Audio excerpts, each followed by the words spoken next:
हे प्रभु हे हरि राम कृष्ण जगन्नाथ भैया बना दी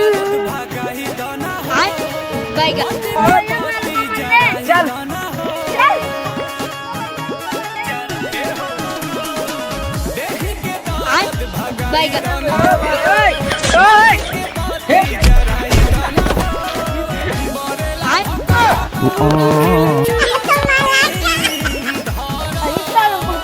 खाते ना पाऊस मागा कुरकुरा खा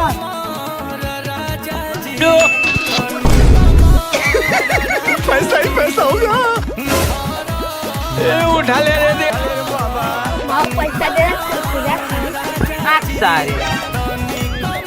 ओ बेटा मौज कर दी, हाँ मौज कर दी वाह बेटे।